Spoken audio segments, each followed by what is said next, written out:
지수 함수에 대한 얘기를 해보겠습니다. 지수 함수라는 거는요, 우선 맨 첫 번째로 어떤 얘기를 할 수 있냐면 어떤 함수가 지수 함수에 해당하는지에 대한 얘기 한번 해보도록 하겠어요. 우선 첫 번째로 지수 함수라고 하는 거는요, 기본적인 형태가 y는 a의 x제곱꼴을 띱니다. 이 경우 a가 0보다 크고 밑이 1이 아닌 밑 조건이 붙게 됩니다. 즉 우리는 0부터 1 사이에 있는 밑과 1보다 큰 밑만을 따지게 된다라는 거죠. 그랬을 때 우리는 두 개의 지수함수 그래프를 볼 수 있는데, 우선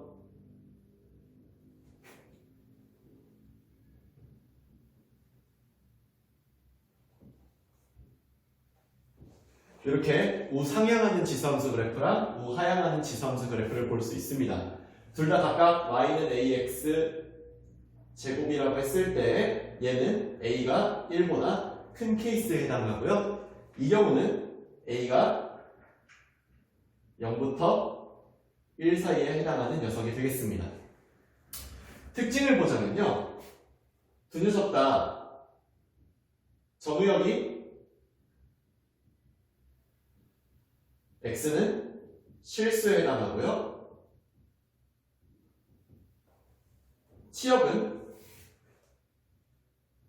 0보다 큰 실수에 해당한다는 것을 알 수 있습니다. 그리고 두 번째로 이 그래프의 특징 중 하나로, 여기 보시면은 왼쪽 끝으로 가면 갈수록, 또 이 그래프 같은 경우는 오른쪽 끝으로 가면 갈수록 그래프가 x축에 붙는 걸 볼 수 있어요. 우리는 이런 경우를 뭐라 부르냐면요, 점차 가까워지는 선이 존재한다라고 해서 점근선이 존재한다라고 부릅니다. 그래서 여기서 점근선이라고 하는 개념이 등장하게 되는데, 우리 이거 1학년 때 배웠던 유리함수 보면은 쉽게 이해할 수 있을 겁니다. 점근선 여기서 얼마냐? 바로 x축. 다른 말로 얘기해서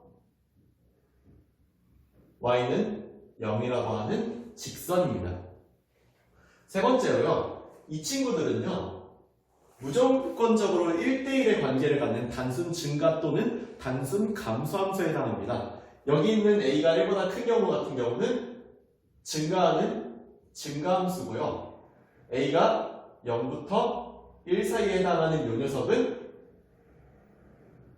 감소함수라는 것을 알 수 있습니다.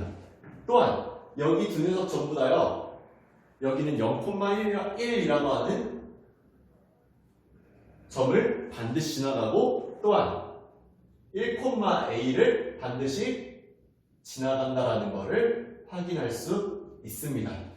이런 식으로 해서 우리가 지수함수에 대한 가장 기본적 내용으로서 형태는 이렇게 생겼고요, 그리고 그래프의 모양은 이렇게 생겼다라는 거, 그리고 이 그래프 모양을 바탕으로 해서 정의역과 치역이 다음과 같이 나오고 점근선이 존재하며 그 다음에 증가 또는 감소만 한다라는 거, 그리고 0,1과 1,1을 지난다는 것을 알 수 있습니다.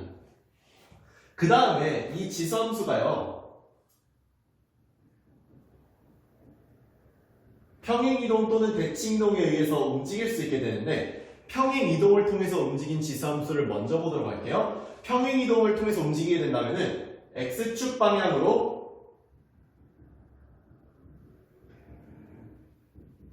p만큼 이동을 하고, y축 방향으로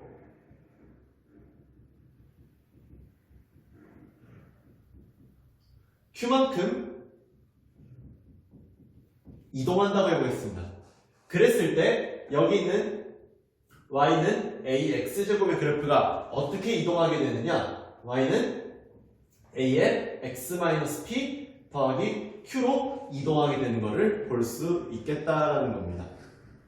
그래서 대다수의 그래프들은 전부 다 이런 평행이동을 바탕으로 해서 우리가 생각을 해줘야 되는 거고요. 그 다음에 평행이동만 있느냐? 아니요, 대칭이동도 당연히 존재하겠죠? 대칭이동으로 생각해 볼 수 있는 거는 우선 x축에 대한 대칭이동 생각해 볼 수 있을 거고요, y축에 대한 대칭이동 생각해 볼 수 있을 거고요, 원점에 대한 대칭이동 생각해 볼 수 있을 거고요. y는 x에 대한 대칭이동 생각해 볼 수 있을 겁니다. 물론 여기서 y는 ax제곱이라고 하는 걸 기준으로 이동을 시킬 건데 만약에 x축에 대해서 대칭이동이 되면은요 이 경우는 마이너스 y는 a의 x제곱으로 이동되기 때문에 최종적으로 얘는요 y는 마이너스 a의 x제곱이라고 변형되게 될 거예요. 다음에 y축에 대한 대칭이동을 하게 되면은요 y는 a의 마이너스 x제곱이라고 되면서 y는 a분의 1의 x제곱으로 바뀌게 될 겁니다. 잠깐 얘기하고 가자면은 x축에 대한 대칭이동은 보시다시피 y의 마이너스가 붙고요. y축에 대한 대칭이동은 보시다시피 x에 대해서 마이너스가 붙게 됩니다. 다음에 원점에 대한 대칭이동을 보면은요 y는 a의 마이너스 x에다가 여기도 마이너스가 붙거든요. 그래서 결론적으로 y는 마이너스 a분의 1의 x제곱으로 바뀌게 되고요. 그리고 y는 x에 대한 대칭이동은 뒤에 배우게 될 로그 함수가 될 거다라는 거. 이거는 나중에 좀 더 얘기를 해보도록 할게요. 여기까지의 내용이 우리가 흔히 말하는 지수함수의 그래프에 대한 내용입니다. 우리는 여기 있는 이 정보들을 바탕으로 해서 그래프를 그리게 된다는 거죠. 그러면 이 그래프를 그릴 때 우리가 잊지 말아야 될 요령이 있습니다. 그래프를 그리는 요령인데 그래프는 우선 첫 번째로 식을 보고 난 다음에 그 식이 원래 기본적인 지수함수의 형태에서 평행이동된 것인지 대칭이동된 것인지를 확인해 볼 필요가 있습니다. 그래서 식을 보고 나서 평행이동을 시킨 건지 또는 대칭이동을 시킨 건지를 판단을 해서 어떤 걸 본다? 기초적인 모양을 본다라는 거죠. 두 번째로 반드시 점근선을 따져줘야 된다는 겁니다. 이 점근선이 어디에 오는지를 정확하게 따져 주셔야 된다는 거죠. 세 번째로 여기 있는 이 녀석은 절편값을 얼마를 갖는지를 반드시 따져볼 필요가 있다라는 겁니다. 이렇게 해서 우리는 지수함수라고 하는 것에 대해서 그래프의 측면에서 배우게 된 겁니다.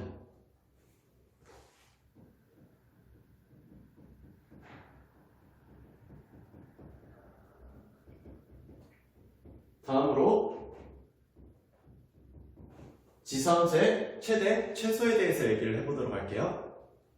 지수함수의 최대, 최소라는 것은 본래 그래프를 바탕으로 나오는 개념이었어요. 우리가 일단은 그래프의 모양을 보면은 점근선을 바탕으로 그래프가 우상향하거나 또는 점근선을 향해서 우하향하는 모양을 띱니다. 이렇게 되면은 그냥 일반적인 그래프만 놓고 봤을 때 최대랑 최소값을 구할 수가 없어요. 이유는 간단한데요. 여기 보시면 알다시피 최소값이라고 할 수 있는 값은 점점 가까워지기만 하지 정확하게 딱 어디까지 떨어진다라는 건 없거든요.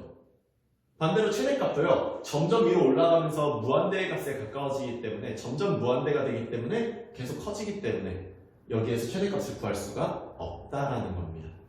그래서 우리는 반드시 얘에서 최대 최소를 따지려면 꼭 x축의 범위를 따져줘야 돼요. 다른 말로 얘기해서 내가 뭐 알파부터 x가 베타까지라든지 이런 식으로 x값의 범위를 제한해 놓고 보셔야 한다는 겁니다.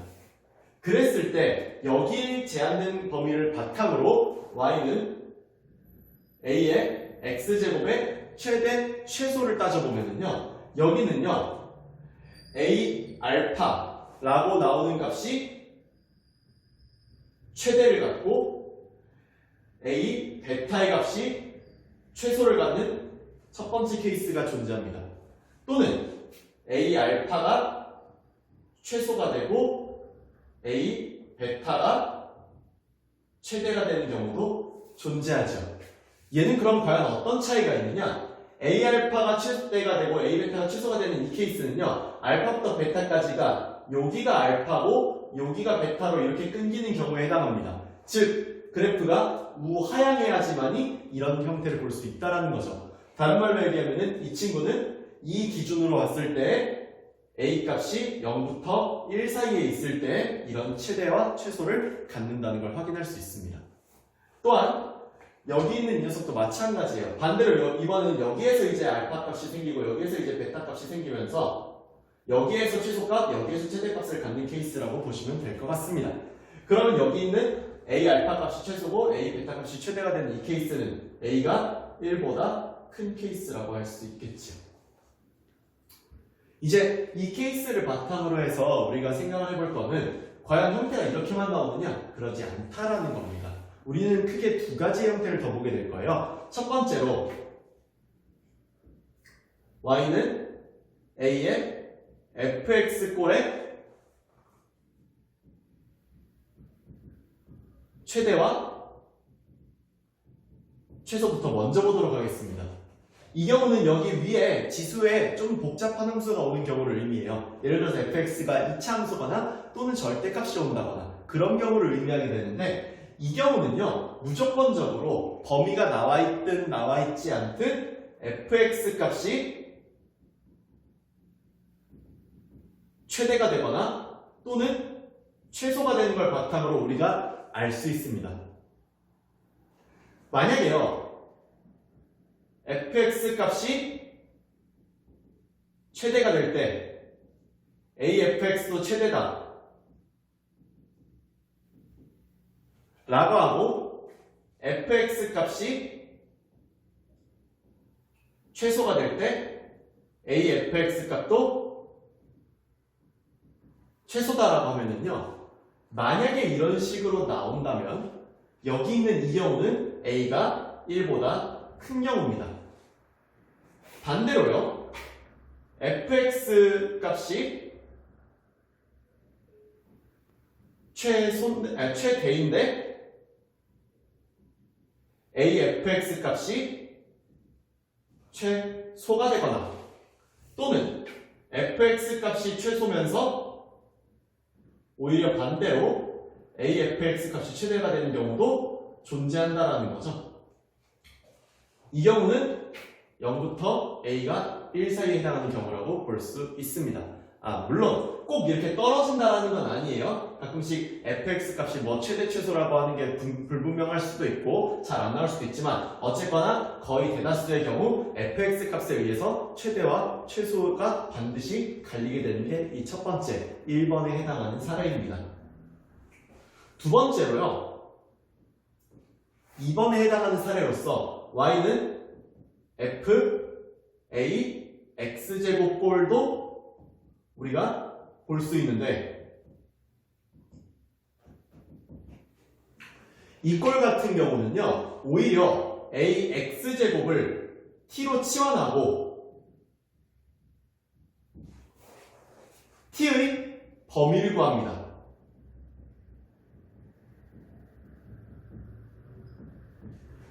t의 범위를 구한 다음에 ft의 최대 최소를 따져주는 것이 여기 있는 이 문제의 풀이 방법이 되겠습니다. 그래서 최대 최소는 가장 기본적 형태가 나오는 경우가 있고요. afx 제곱꼴이 나오는 경우가 있고요. fax 제곱꼴이 나오는 경우가 있다. 이렇게 세 가지의 경우가 존재할 수 있겠다라고 보시면 되겠습니다.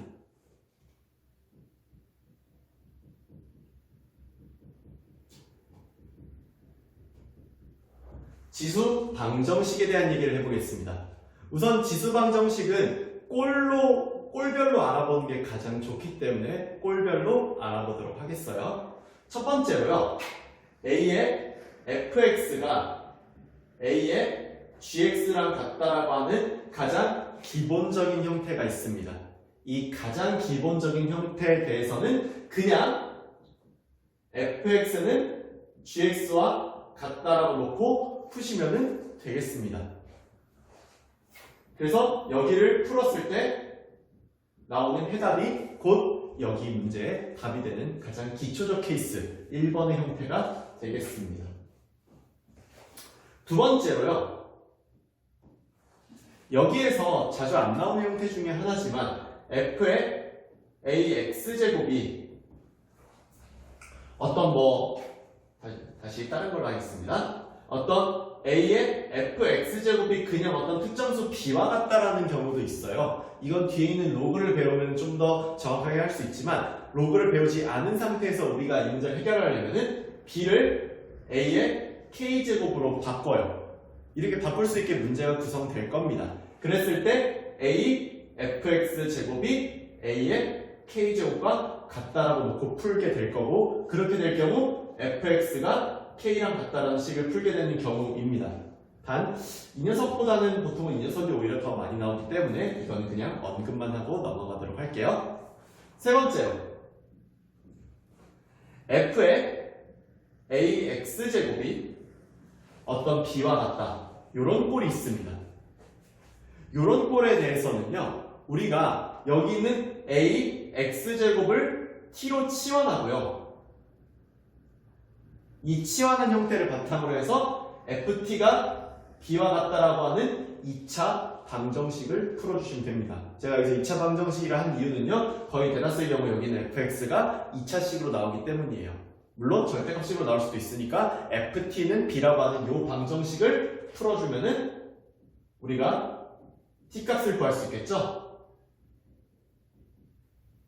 우리가 여기서 발생한 이 t의 값을 바탕으로 해서 뭘 하는 거예요? x값을 구하는 거죠. 다시 치환해서 x값을 구하는 게 이 문제의 답이 되겠습니다. 보통 사람들이 여기서 t값 구하고 난 다음에 답 구했다라고 생각해가지고 t값을 답으로 내는 경우가 꽤 많습니다. 그러나 실제 답은 ax제곱에서 나오는 이 x값이 답이 되기 때문에 x값을 제대로 구해주는 거 잊지 마시기 바랍니다. 여기까지 해서 보통 일반적인 지수방정식은 여기까지 나오는 게 정상적입니다. 여기에서 물론 하나 더 나올 수 있는 게 있긴 한데 거의 잘 안 나오긴 할 거예요, 아마. 물론 나오더라도 학교 시험에서는 좀 물어볼 수 있겠지만 x의 x제곱 꼴입니다. 이 경우를 물어보게 될 때에는 우리가 조심해야 될 게 있어요. 밑조건에 항상 주의해 주셔야 됩니다. 예시로 만약에 x의 x제곱이 뭐 2의 x제곱과 같다, 이런 식으로 나왔다라고 하면은요, 우리가 우선은 물론 이 문제에서는 아마 그렇게 크게 걸려 들어가진 않을 것 같습니다만 x가 0보다 크고 x가 1이 되지 않는다라고 하는 밑조건을 반드시 따져주셔야 합니다.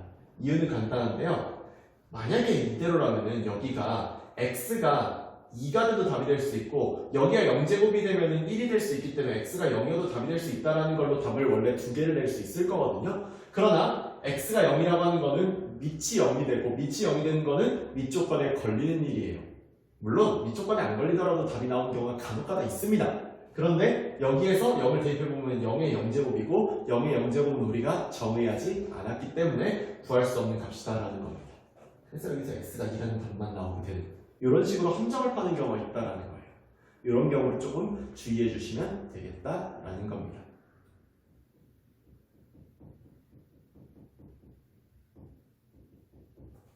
지수 부등식 보도록 하죠. 이 지수 부등식 같은 경우는요, 우리가 문제를 풀 때 아까 풀었던 방정식과 거의 똑같아요. 형태적으로 봤을 땐 거의 똑같은데 조금 조심해야 될 게 생겼습니다. 왜냐면요, A의 fx가 A의 gx보다 단순히 이렇게 크다라고 나오는 경우를 보도록 할게요. 그랬을 때 내가 이걸 보고 나서 답을 이렇게 낼 수 있습니다. 단순하게만 생각하면요, 그런 답이 항상 이렇게만 나오지는 않는다라는 겁니다. 답은 두 가지 방향으로 나올 수 있습니다. 이것도 답이 될 수 있다라는 거죠. 경우에 따라서는요. 그럼 어떤 경우에 따라서 이 녀석이 답이 되느냐? 얘 같은 경우는 A가 1보다 클 때, 그 경우에만 부동호 방향이 그대로 유지가 됩니다. 그러나 여기처럼 부동호 방향이 바뀌는 경우가 있는데 0부터 1 사이에 A 값이 존재하게 되면은 부동호 방향이 바뀌게 되는 결과를 불러올 수 있어요. 이거 조심하셔야 됩니다. 그럼 남은 방법은요, 여기에서 이제 뭐냐? 남은 거는 이제 FAX 제곱꼴이 B보다 크다라고 하는 꼴만 이제 남게 되거든요. 물론 그 외에 여러 가지 꼴도 나올 수 있겠습니다만 가장 대표적인 건 이 둘이니까요. 이 녀석의 꼴은 그럼 뭘 주의해야 되느냐? 이 녀석 같은 경우는요, 우리가 여전히 AX제곱을 일단은 T로 치환하고 푸셔야 되는데 여기서 T값이 항상 0보다 크다라는 거를 주의하셔야 됩니다. 만약에 예시로 2의 X제곱의 제곱 마이너스 2 곱하기 2의 x제곱 마이너스 8이 0보다 작다라고 나왔다라고 한번 제가 가정을 해보겠습니다. 그랬을 때 이 문제를 풀려면은 2의 x제곱은 t라고 치환해야 되는데 여기서 t가 0보다 크다라는 거를 따지고지 않으면은요 어떤 일이 벌어지냐면요 여기를 t로 치환하고 왔을 때 t 제곱 마이너스 2t 마이너스 8이 0보다 작다라고 나오게 돼요. 그럼 얘는 t 마이너스 4 t 플러스 2로 인수분해되고 이게 0보다 작기 때문에 마이너스 2보다 크고 4보다 작다라는 결과가 생기게 되죠. 그러면요 여기서 내가 t가 0보다 크다라는 이 말이 없었다라면 얘를 그냥 답으로 내는 경우도 발생할 수 있다라는 겁니다. 우리는 그러면 큰일 나요. 그래서 항상 얘를 따져주고 이 녀석을 따져봤을 때 여기에서 공통적인 범위를 구해내는 게 답이기 때문에 최종적인 답안은 이렇게 나와야 합니다. 물론 얘 아직 안 끝났어요. 왜요? 우리가 보고 싶은 건 누구예요? t가 아니라 2의 x제곱이죠. 그래서 얘를 2의 x제곱으로 바꿔주게 되면요 이 개념은 항상 성립하는 절대부등식이기 때문에 따질 필요가 없습니다. 이것만 따지면 돼요. 즉 2의 x제곱이 2의 제곱보다 작기 때문에 아까 여기서 봤던 것처럼 밑이 1보다 크죠. 그렇기 때문에 x는 그냥 2보다 작다라는 게 이 문제의 정답으로 나오는 이런 문제입니다. 이렇게 풀 때 보시면 알겠지만 여기에서는 항상 ax제곱이 t로 치환되었을 때 그 t가 0보다 큼을 항상 주의하셔야 된다는 것을 꼭 좀 강조하고 싶네요. 오늘은 여기까지입니다.